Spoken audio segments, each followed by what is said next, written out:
Olá, seja muito bem-vindo. Estamos iniciando mais uma aula de ética política e sociedade. Seja muito bem-vindo.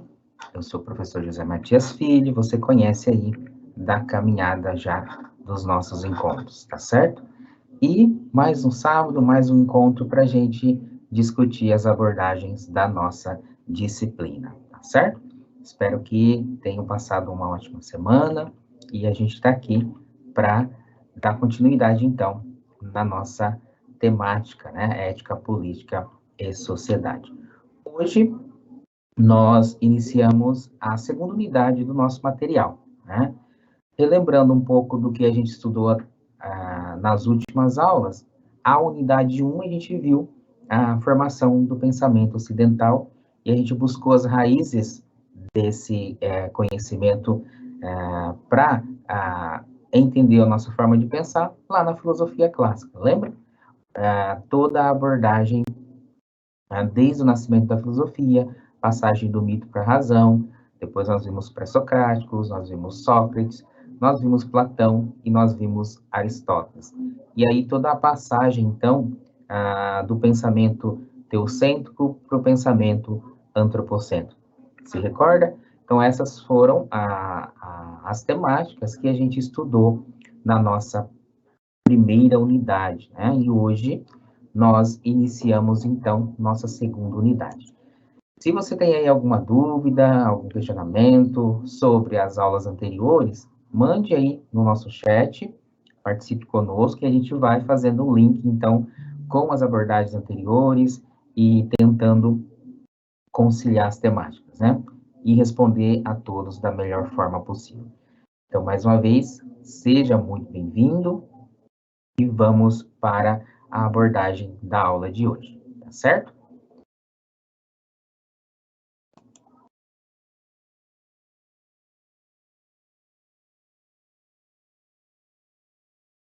Vamos lá. Nossa primeira aula da unidade 4, Origens da Moral Ocidental. Esse é o título da unidade, é o título do capítulo que a gente vai ter 4 sessões de estudos. Vocês sempre me pedem o material dessa aula, né? O slide, e eu não sei como que isso é disponibilizado lá no ambiente virtual de vocês. Então, esse QR Code que eu coloquei aí, né, você tem acesso ao slide dessa aula, tá bom? Então, fique à vontade para baixar aí os slides, né? Vou tentar fazer uma postagem retroativa, né? E você tem acesso aí ao material, tá bom? Eu também estou postando agora no nosso chat o link para que você também possa baixar o material, se você não tem um leitor de QR Code aí no seu celular, tá certo? Então, nós agora vamos abordar o quê? As origens da moral ocidental. Se na primeira unidade nós estudamos o quê? As origens do pensamento, né, que a nossa forma de pensar, ela tem uma origem e ela tem uma herança, que é a herança greco-romana, se lembra?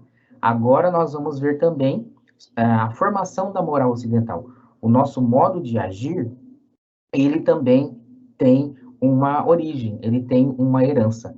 E é essa a abordagem que nós vamos desenvolver a partir de agora, da unidade 2. Nós vamos buscar quais são as raízes do nosso modo de agir, né? Que compõe, então, a moral da nossa sociedade.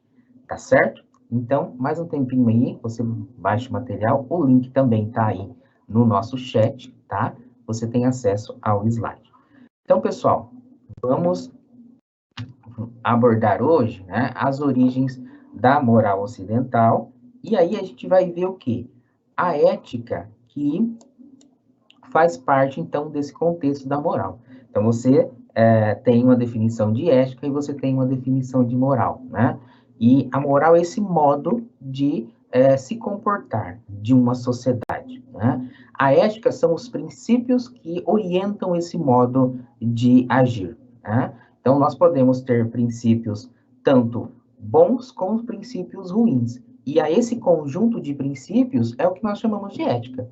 Agora, a ação, o modo de agir na sociedade, ele compõe, então, a moral, né? Então, nós temos a moral em diversas sociedades que podem ser diferentes. Agora, a ética, ela é universal.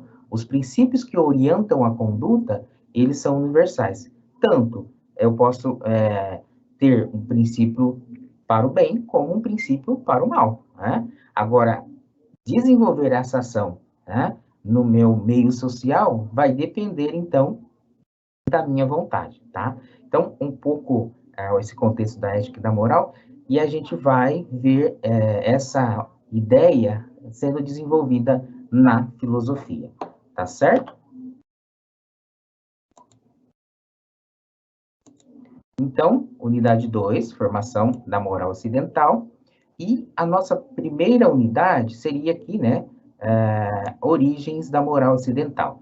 E a gente vai ver o quê? A ética dos mitos, a ética dos sofistas, a ética socrática, a ética platônica e a ética em Aristóteles, tá?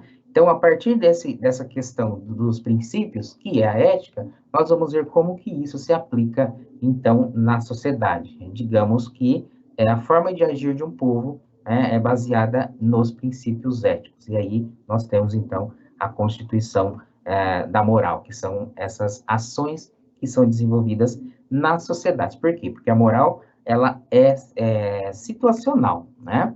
A ética não, a ética é universal. Então, nós temos um modo de agir aqui no Brasil e nós podemos ter um modo de agir lá no Oriente Médio.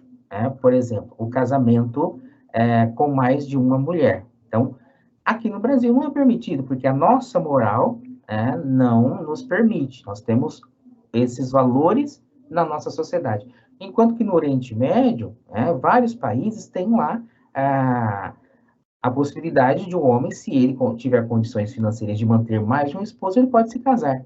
E aí, eles estão agindo contra a moral, né? Ou nós que estamos errados. Então, veja, a moral ela é situacional, ou seja, ela é de um contexto. Então, a forma de agir, né, em períodos anteriores pode ter sido bem diferente da forma que nós agimos hoje, porque os princípios vão se modificando e aí a moral também vai se modificando, tá certo? Então, um contexto aí geral para a gente, né, iniciar essa abordagem, tá certo? Então, nós começamos com essa célebre frase aqui do Sócrates, né? Conhece-te a ti mesmo, ou seja, autoconheça-se, quer dizer esse contexto, né? Porque conhece-te já é a ti mesmo. Aqui a gente tem uma certa redundância, mas a frase ela foi traduzida dessa forma, né? Mas o correto é conhece-te, né? Conhece os seus valores, conheça os seus princípios e faça esse aprofundamento, seria a máxima dessa frase. E aí eu inicio com esses questionamentos. Será que você realmente se conhece? Será que a gente realmente se conhece? Nós sabemos o porquê que nós pensamos como nós pensamos? Por que nós agimos como nós agimos? Os princípios fundados na sociedade. Nós agimos com esses princípios, nós também atuamos para mudar essa sociedade na qual nós vivemos, a partir desse conhecimento pessoal, né? Nós atuamos em consonância com os valores dessa sociedade. Então, esses questionamentos nos introduzem, então, nessa questão da moral, que é a fundamentação dos valores e princípios. E aí, a ética, né, que baliza esses princípios do bem e do mal, né, ela tem uma origem, né? Então, a gente vai falar dela lá nos mitos, lá em Sócrates, lá na filosofia clássica, tá certo? Então, se você se recorda, qual era a função do mito? O mito era responder para a sociedade as questões que não se conhecia, enfim. Aí, o mito era aquela relação dos deuses para explicar o que era desconhecido. E no mito, nós vamos encontrar uma ética. E qual é a ética do mito?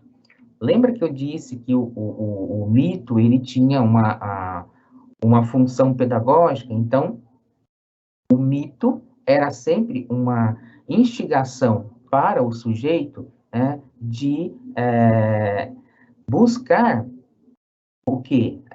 Os valores de,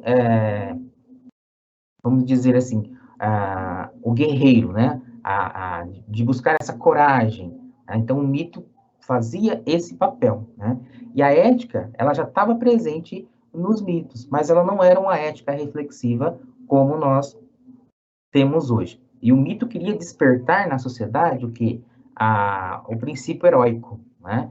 E aí você vai ver em todas as narrativas míticas essa relação sempre, né, de um herói e aí, né, toda aquela narrativa com os deuses e sempre o herói ali, né, desenvolvendo as ações. Então, essa era a ética que estava presente, instigar, né, o princípio heróico na sociedade, né? Nós temos aí o Homero, que é o famoso poeta, né? Que escreveu a Ilíada, né, os poemas épicos Ilíada e Odisseia, e aí você vê essa relação sempre instigando, né, o princípio heróico, né? O narrador do mito, porque o mito ele era uma narrativa naquela sociedade, né?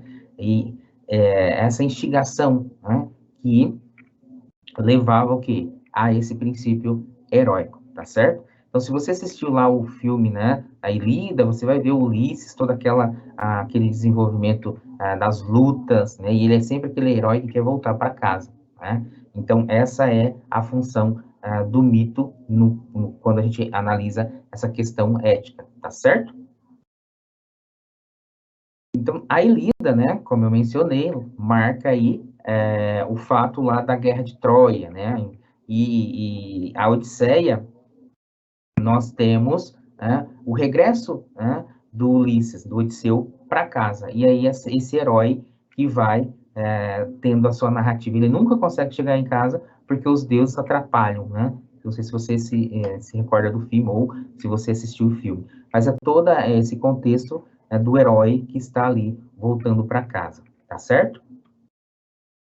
Então, essa é uma primeira abordagem, né, a ética nos mitos. Ela quer o quê? Instigar esse princípio heróico, né? Essa ideia do guerreiro, do valente, da coragem, né? Então, essa é uma primeira reflexão que nós fazemos sobre a ética nos mitos.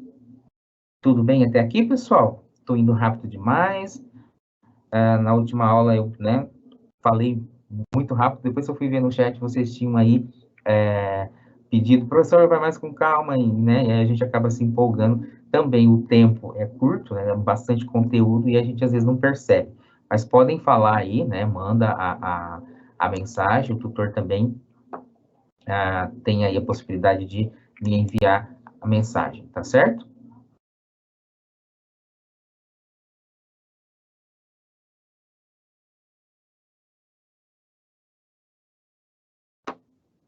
Então, a ética aí nos mitos, ela é uma ética que não é reflexiva, tá? E os mitos vão trazer o quê? Vão transmitir os valores de virtudes, que é isso que eu já mencionei. É sempre essa ideia do herói, o homem que tem um caráter superior, né? Veja que aqui já está presente, né, os princípios de virtude, né? Que são valores que são necessários para o sujeito, são necessários para a nossa relação na sociedade. Né? Mas nesse momento ainda, quando a gente fala do mito, a gente está falando de uma ética não reflexiva. A gente vai ver depois, né, na abordagem da história da filosofia, se você se aprofundar, você vai ver que a reflexão da ética ela vai se aprofundando. E aí a gente vai ter toda a questão do dever, né, que é também uma abordagem que é desenvolvida a partir do cristianismo, né, e depois nós vamos ter, a partir da abordagem do cristianismo, outra reflexão sobre esse princípio do dever. Então, a tudo isso, nós temos o início aqui nessa ideia, né, que é transmitida pelo mito, essa virtude, o heróico, né? E esse exemplo do filme, que eu, né, falei aí da Odisseia, é um exemplo clássico que a gente encontra esse herói presente e essa ideia de heroísmo sendo desenvolvida. Tá certo? Já mais uma vez o nosso chat.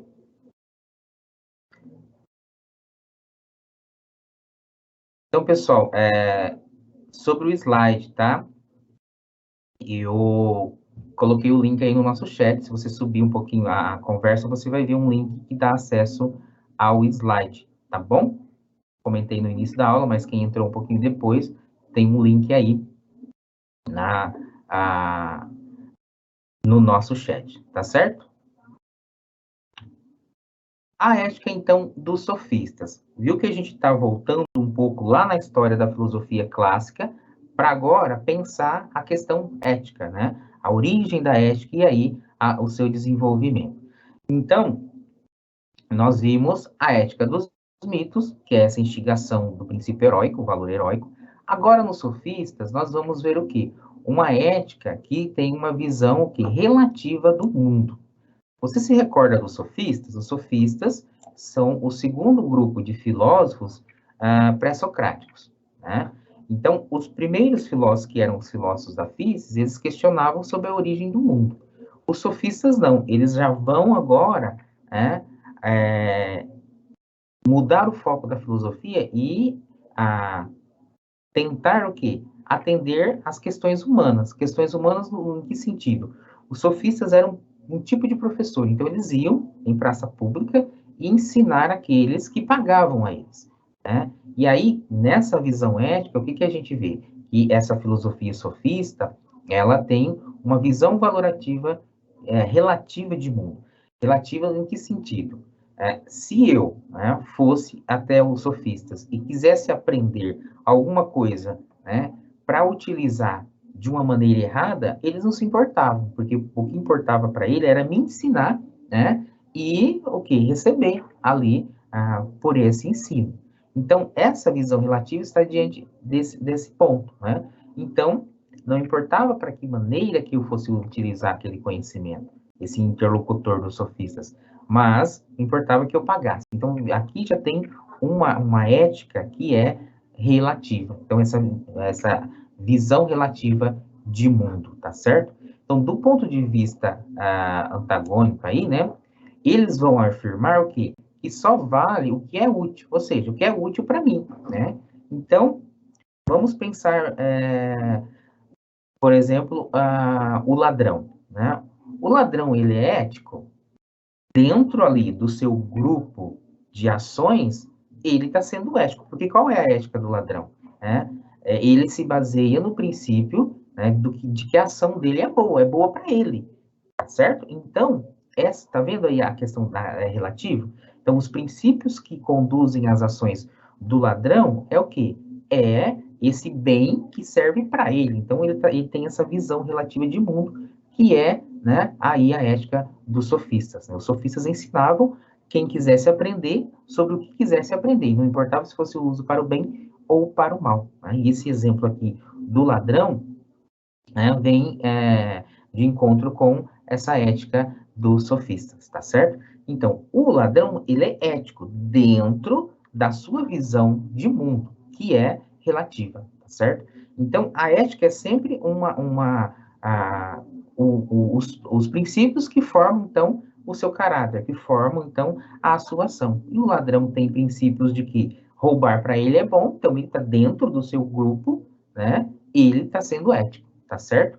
Então, nós vemos que na a ética dos sofistas, nós temos aí, né, essa questão aí da importância do quê? É a habilidade de defender um argumento, independente do conteúdo argumentado, tá? Então, veja, o exemplo que eu dei, né? Independente do uso que esse sujeito vai fazer do conhecimento, ou, né, o exemplo do ladrão, para ele está defendendo o seu argumento, né? E aí, o que, que a ética do sofista prega? Esse relativismo radical. Então, o exemplo, né, da ética do ladrão é, então, esse relativismo radical. Então, a visão do mundo é relativa, segundo os sofistas, e a ética, então, também é relativa. Tá certo? Tudo bem até aqui?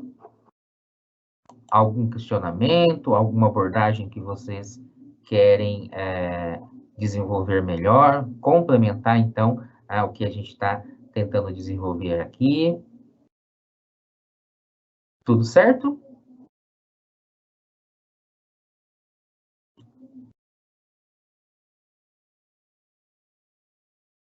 Então, vamos lá. Então, nos sofistas, nós vemos o quê? Um relativismo moral, né? Que é esse exemplo que eu já, né, citei. Então, não existe um bem absoluto, o bem é relativo. Então, para o ladrão, o bem para ele é roubar. Então, veja, há um relativismo moral, né?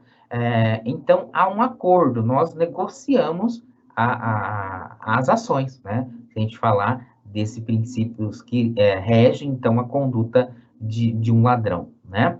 Então, prazer, poder e riqueza, né? Segundo aí a ética dos sofistas, é o que garante a felicidade, né? No entanto, esse relativismo moral, ele pode trazer diversas consequências, né? Então, no exemplo de novo, do ladrão, qual é a consequência? Ele pode ser preso, né? Ele pode sofrer aí, né, diversas sanções, digamos assim. Uma delas é a perder a liberdade ou perder a própria vida.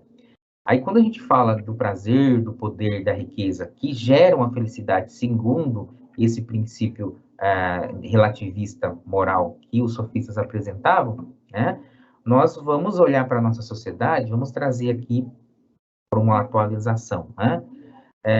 Você vê grandes personalidades mundiais que têm tudo, mas que, num determinado momento da vida, perdem a razão de ser, né? Por quê? Porque teve prazer, teve poder, teve riqueza, né? E não, nisso não estava a felicidade. Então, esse relativismo moral aqui, ele também pode trazer consequências. Então, a gente tem diversas personalidades que perderam a vida, né? Que se suicidaram, por quê? Porque não encontraram mais razão de viver, né? Diante desse prazer, poder, riqueza em abundância, né? No campo da música, um exemplo mais próximo de nós, né? Aquela Amy House, eu não sei se é assim que pronuncia o nome dela, né? Ela estava no auge da fama e aí, né? Perdeu a sua vida, né? Nós temos atores como Robin Williams, não, né? Que também estava ali no auge da sua fama e também perdeu aí o sentido de viver, né? Então veja, esse relativismo moral, né? Da ética dos sofistas que prega, né, a felicidade aí, poder e no poder, prazer e riqueza, não é, né, de tudo a felicidade, a gente pode dizer. Então, quando a gente está falando, né, desse acordo que o bem é relativo, né, também há consequências, tá certo? Tudo bem até aqui?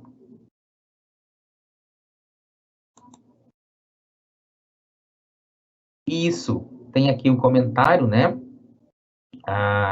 A ética dos sofistas é uma ética utilitarista, né? Isso mesmo. Obrigado aí você que mandou a participação, tá bom?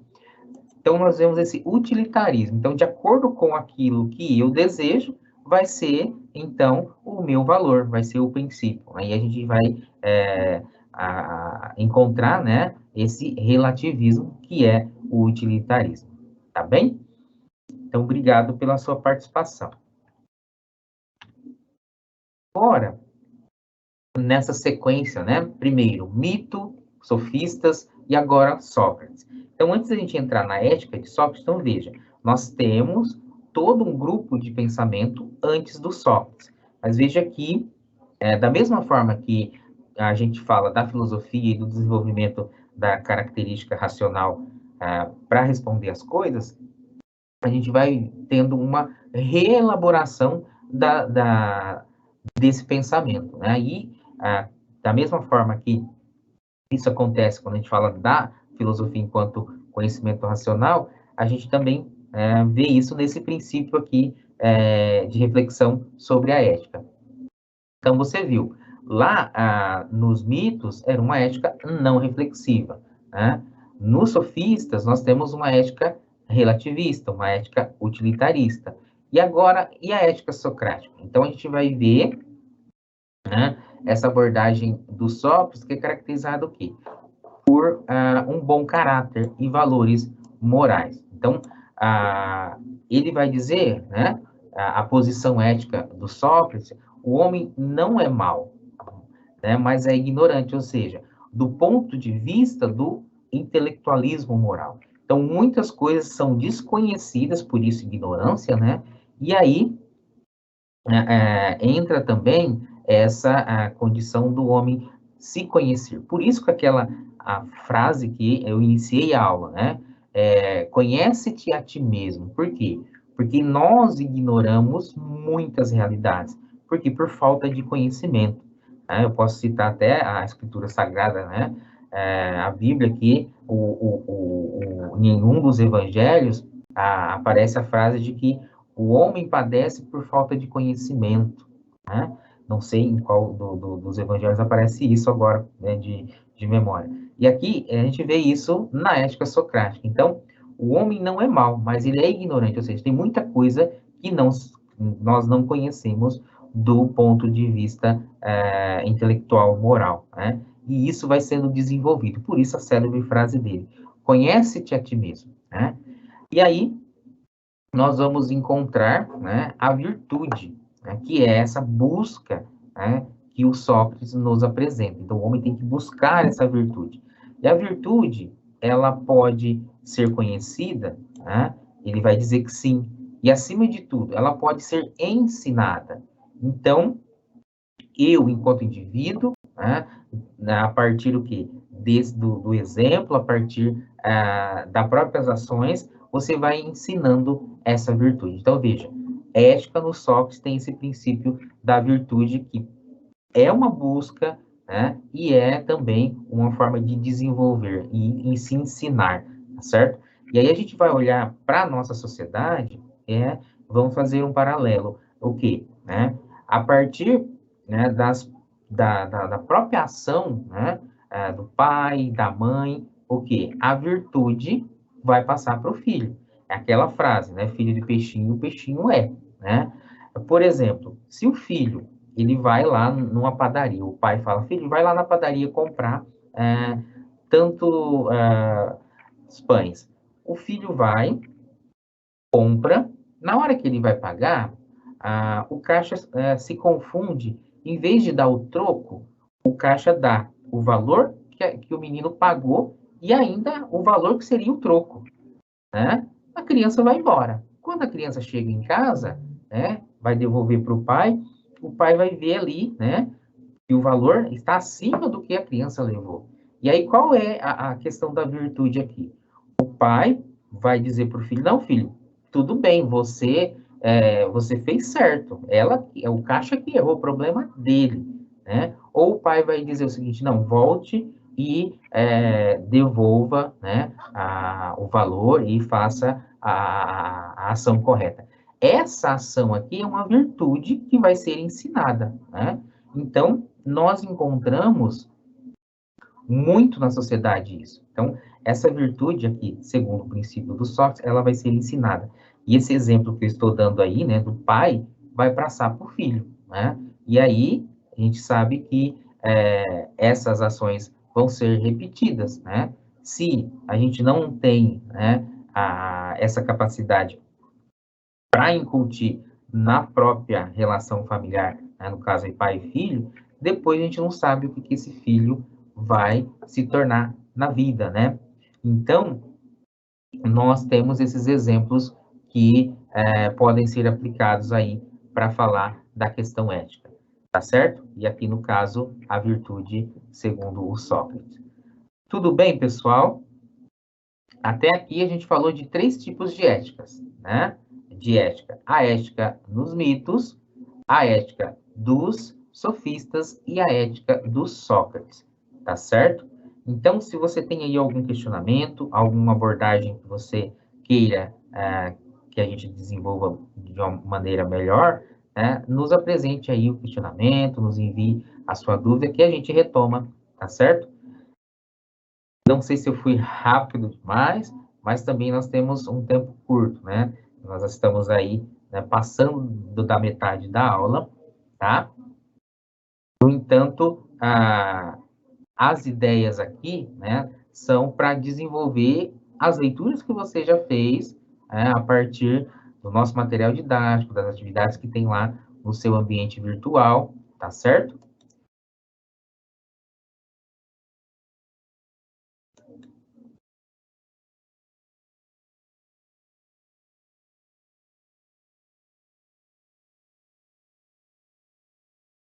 E eu lembro a você também que se perder a aula, perder o nosso momento síncrono aqui, você pode assistir, né, a gravação, que também fica disponível lá no seu ambiente virtual, tá certo?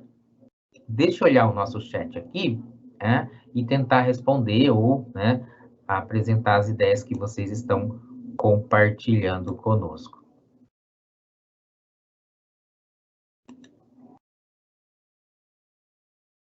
Então, como eu falei, se você perder a aula ou se travar aí alguma coisa durante a transmissão, você pode assistir a gravação depois, tá? A Janete está mandando aqui uma participação nesse sentido. Então, você pode assistir de novo as aulas anteriores, né, e retomar os assuntos, tá certo? Uma participação aqui da Ariane, não sei se é assim que se pronuncia, né? Ela diz que crianças até os 7 anos têm tendências de pegar coisas em mercados, lojas, porque não entende o valor do dinheiro, a ação de compra e venda, né? E aí ela cita aqui um exemplo, e aí, né, entra a questão que eu falei. Essa virtude, né, ou esse ensino, vai vir do pai, né, do pai e da mãe. Então, se a criança pegou algo, né, e o pai deixar, ela vai incutir aquilo como um valor, né? E aí a gente vai ter depois essa ação sendo desenvolvida na sociedade. Essa criança vai se tornar um adulto, né, ela vai, né, desenvolver outras ações nessa sociedade que a gente não sabe quais serão, né? Então, essa virtude, esse ensino, segundo a ética aí do Sócrates, ela vai sendo ensinada, né? Então, Ariane, obrigado aí pela sua participação, veio aí no contexto do que a gente tinha falado, né? Do exemplo lá do pai que mandou o filho comprar o pão na padaria e voltou com um troco, né? A mais do que o valor que ele tinha levado, tá certo? Vamos mais um pouco, pessoal? Então, a ética do Sócrates, né? Nós temos já a questão do racionalismo ético. O que é esse racionalismo? É pensar sobre o agir, né? Então, como a gente falou da virtude, a virtude se desenvolve também pelo pensamento, pela forma que nós raciocinamos sobre as coisas. Então, ele vai dizer o seguinte, nesse racionalismo ético: quem conhece o bem, faz o bem. Só faz o mal quem desconhece que o esteja fazendo. Então, veja, o princípio aqui, né, do racionalismo ético. E ele vai nos dizer que o bem é o conhecimento e o mal é a ignorância, tá certo? Então, aqui a gente tem todo esse princípio, né, da formação da ética apresentada pelo Sócrates. Então, veja, é sempre o ensino, né, é sempre a virtude que é ensinada. Aí, tanto o exemplo que eu dei lá, né, da compra do pão, como o exemplo que a participação no chat nos apresentou, né, da criança que pega coisa no mercado, e aí o pai deve ensinar que aquilo, né, não é uma ação correta. Por quê? Porque há um valor econômico ali, e a criança não sabe disso, então ela deve ser ensinada. Tudo bem, pessoal? Vamos lá? Então, vimos o quê? Ética no mito, ética nos sofistas e a ética no Sócrates, né? Ética do mito, qual é? É aquela ideia de fomentar o princípio heróico, a ideia do herói, né? A ética nos sofistas, ela é relativista. Então, se para mim roubar é um bem, essa vai ser a minha ética, né? Então, o bem ou o mal, né? Vai depender, então, da circunstância que eu desejar. Né? Então, por isso, uma ética relativista, uma ética utilitarista. E depois, Sócrates, então, a ética é uma virtude que se ensina. E aí, o racionalismo ético é aquela forma de desenvolver, né, essa ideia do bem. Só faz o mal quem desconhece o bem, né? É um pouco esse contexto que a gente viu até agora, tá bom? Vamos desenvolver agora a ética em Platão e Aristóteles, mas antes, deixa eu ver uma participação aqui, que é algo que eu falei, né?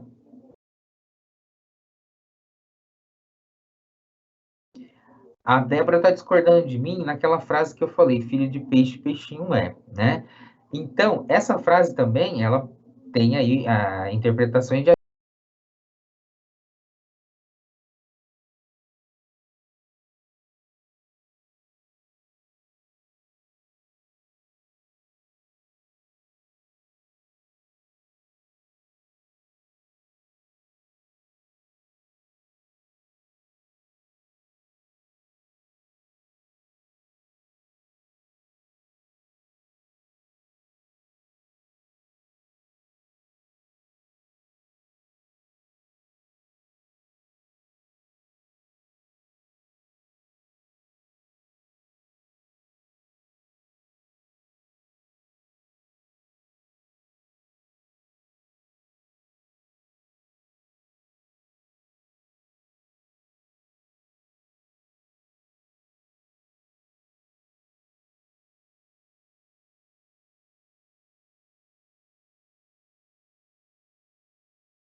diante do contexto, né?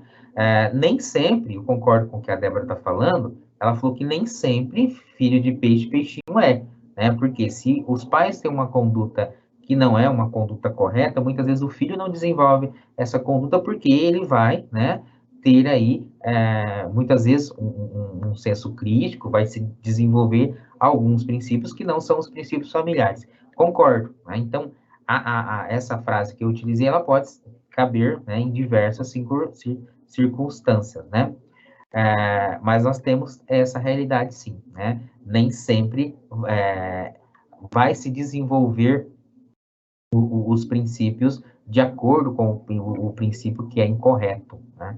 Mas nós sabemos que não é regra, né? Na maioria, né, acontece essa mesma, se desenvolve os mesmos princípios no filho, né? Mas não é uma regra, né? A gente não pode afirmar. Mas a frase cabe sim, né, nesse contexto. Mas obrigado pela sua participação, você, né, contribui, né, o quê? Apresentando uma visão diferente, que é o nosso objetivo aqui, né, levar a desenvolver um debate, né? Então, que bom que você está participando, né, e também apresentando aí a sua ideia, tá certo? Então, vamos lá. Nós temos aí a ética em Platão e Aristóteles ainda, né? E já estamos aí, né, bem à frente na nossa aula. Então, a ética em Platão. Então, aqui a gente já vai encontrar o quê? O princípio do dever, né?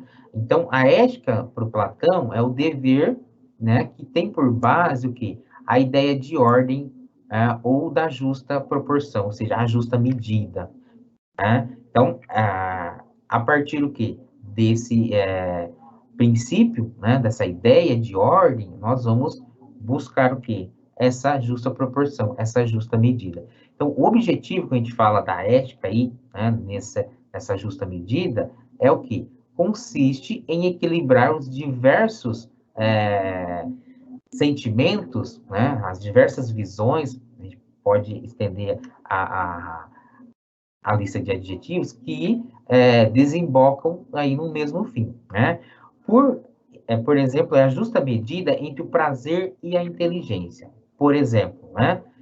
Você está aí assistindo essa aula no sábado, né? Você poderia pensar, não, eu trabalhei a semana inteira, eu estou cansado, vou dormir a manhã inteira, né?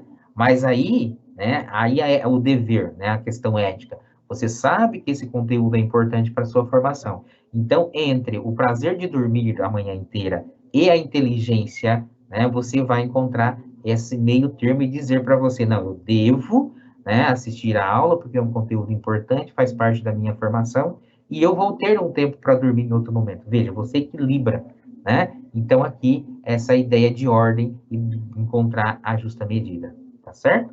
Eu também poderia estar dormindo até mais tarde, mas eu tenho, então, né, que encontrar um equilíbrio para dizer, não, eu tenho a minha obrigação, eu tenho, né, uma turma que me espera, eu tenho um grupo que vai depender de mim para a reflexão, né? Então, eu estou aqui, tá? Então, você encontra esse meio termo, tá certo?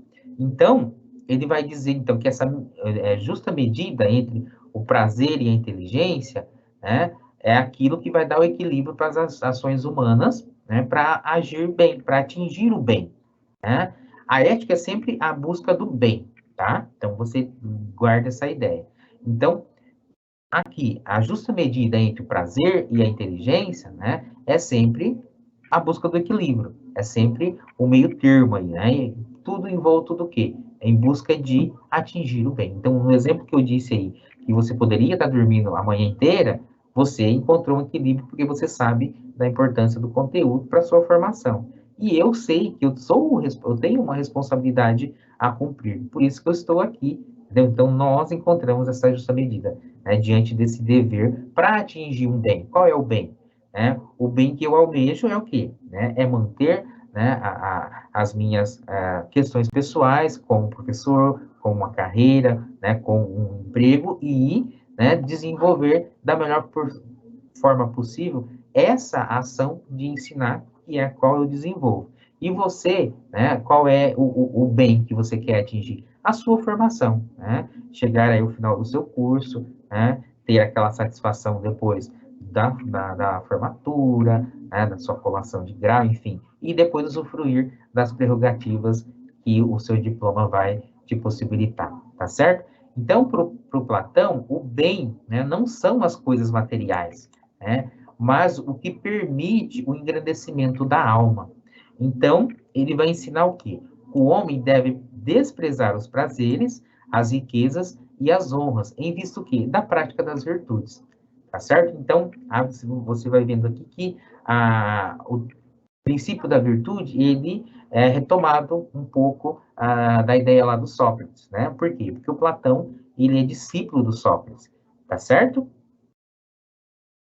Tudo bem até aqui?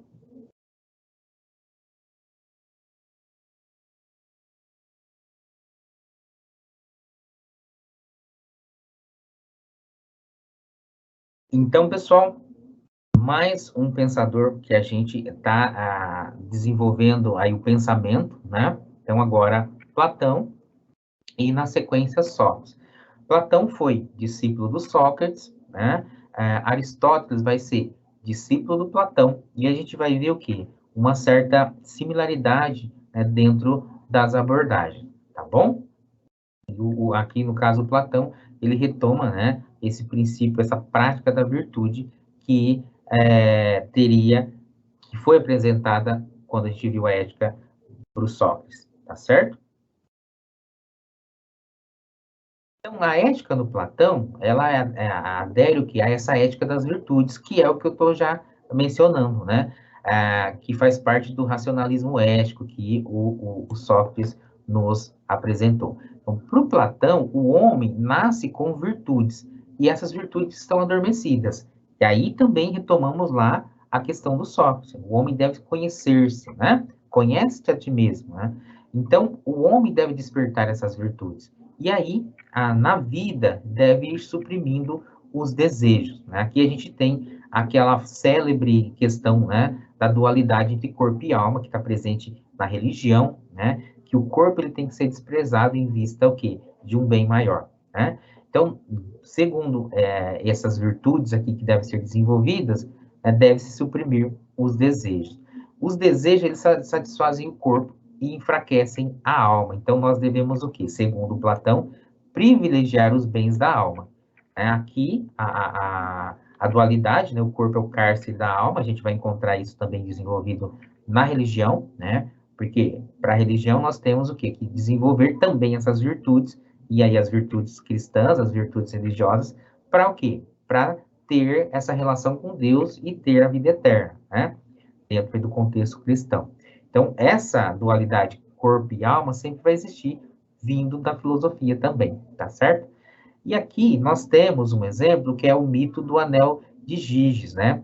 Que vai nos falar da autonomia moral. Giges é um personagem místico e ele, né, estava lá num campo e ele viu um corpo enterrado, ele viu uma parte do corpo. Ele escavou, né? E ele encontrou uma pessoa morta, né? E na mão tinha um anel. Ele pegou esse anel e colocou, né? Foi embora. Depois ele percebeu né? Quando ele usava aquele anel, as pessoas não o viam, era um anel que deixava ele invisível, né? E aí ele percebeu que quando ele estava presente no grupo social, as pessoas falavam uma coisa sobre ele. Quando ele não estava, falavam o contrário. E aqui a gente vai refletir dessa autonomia moral. Qual é o princípio? Nós temos uma moral de acordo em todos os momentos, ou nós vivemos uma moral relativa, né? Então, essa autonomia moral, que o mito aqui nos leva a refletir, é que as ações, elas devem ser realizadas independente do momento, tanto boa na presença como boa na ausência, né? Então, é aquela ideia, ninguém está vendo, eu vou dar um jeitinho, né? Você já deve ter ouvido essa frase. Não, não existe jeitinho.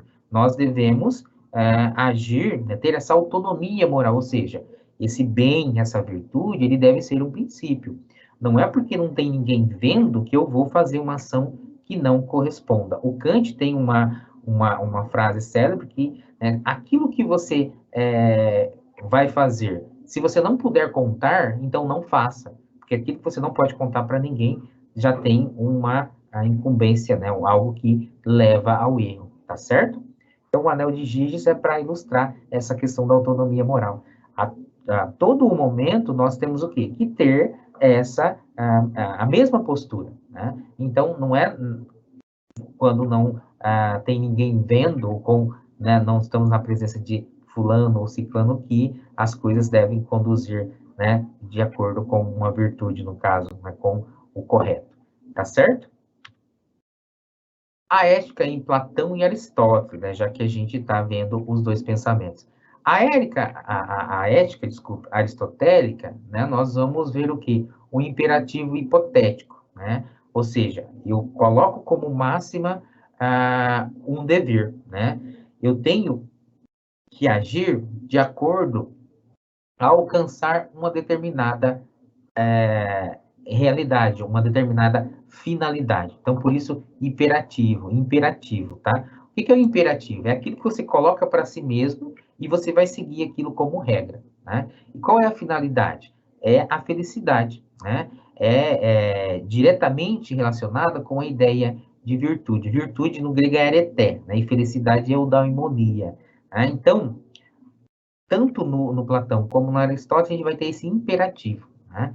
E aí, a felicidade é o quê? É a busca do bem, que é o princípio maior quando a gente fala da ética, tá certo? Então, fazendo, né, essa relação já do imperativo lá, quando se busca um bem, né, e você coloca isso como regra de vida, é o imperativo, como a gente viu, e a virtude, então, no Aristóteles, o que ela é? O Aristóteles vai nos dizer que sem as virtudes, que nós nascemos sem as virtudes, melhor dizendo, e nós vamos adquirindo essas virtudes pelo hábito. Aí você já vê até uma relação com Platão, né? E com o Sócrates, o que? A virtude se ensina, lembra? Né? Então, nós nascemos sem virtudes e nós vamos adquirindo essas virtudes pelo hábito, né? Que é a nossa segunda natureza. Nós, né, adquirimos os hábitos e isso vai nos constituir, né? Então, pelo esforço de o quê? Permanecer na justa medida, né, é que nós vamos ter o que? Essa virtude. Então, o que é a justa medida? É o excesso ou a falta. Então, nós não podemos nem pecar por excesso nem por falta. Encontrar o meio termo ali, né? Que já você vê uma relação com o que o Platão falava, né? Então, não é mera disposição de caráter, mas o modo como trabalhamos o nosso caráter. Então, o princípio ético aqui, né, do imperativo, ou seja, esse esforço para se desenvolver, né, e encontrar a justa medida, é o que vai dar o nosso modo de ser, vai constituir o nosso caráter. Então, não é mera disposição do caráter, né, mas é um esforço. Por quê? Porque nós vamos adquirindo essa virtude. Então, para o Aristóteles, somente o homem virtuoso que vai encontrar a felicidade. Tá certo, pessoal? Com isso, nós já estamos nos conduzindo para o final da nossa aula, tá certo?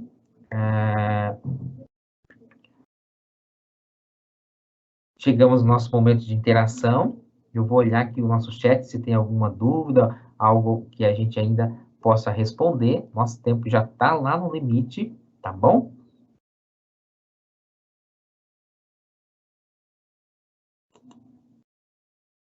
Algumas questões aqui técnicas, né? Mais sobre prova, sobre o desenvolvimento da disciplina, né? Ah, dois comentários sobre aquela questão, né? Dos exemplos que eu dei sobre o ensino que vem ali dos pais, né?